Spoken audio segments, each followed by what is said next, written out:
अगर आप भी चाहते हैं कि CHA म्यूजिक का ऑडियो वीडियो सबसे पहले आप तक पहुंचे, तो लाल बटन को दबाकर चैनल को सब्सक्राइब करें और बेल आइकन दबाना ना भूलें।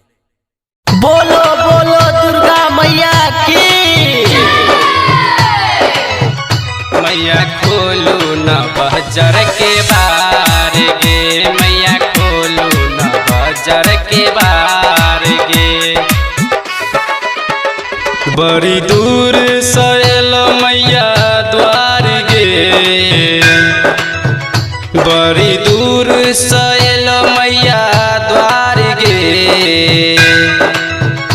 मैया खोलू न बजर के बार गे, मैया खोलू न बजर के बार गे।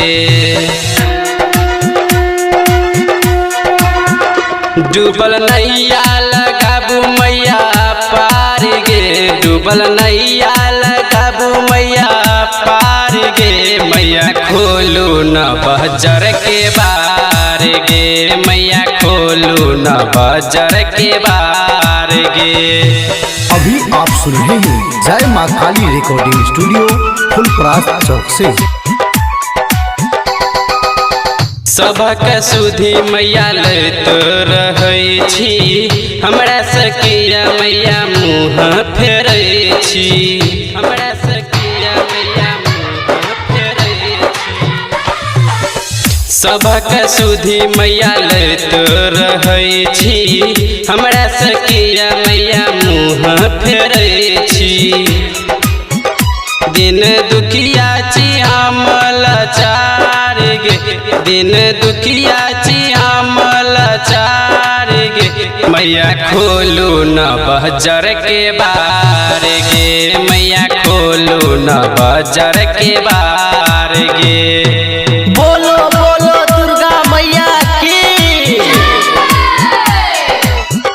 मैया खोलू न बजर के बार गे, मैया खोलू न बजर के बार गे। माटी के मूर्ति में माटिए भगेला, पौआ पो में गौतम बेरी कतहनु केला, पौआ पो में गौतम बेरी कतहनु केला। माटी के मूर्ति में माटिए भगेला, पौआ पो में गौतम बेरी कतहनु केला।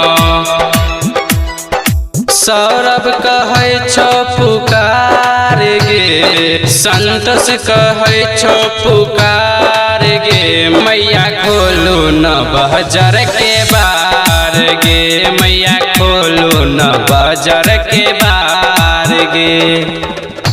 डूबल नैया लगाबू मैया पार गे, डूबल नैया लगाबू मैया पार गे। मैया खोलू न बजर के बार गे, मैया खोलू न बजर के बार गे। जय माँ काली रिकॉर्डिंग स्टूडियो फुलपरास चौक से। 91 13 90 67 65।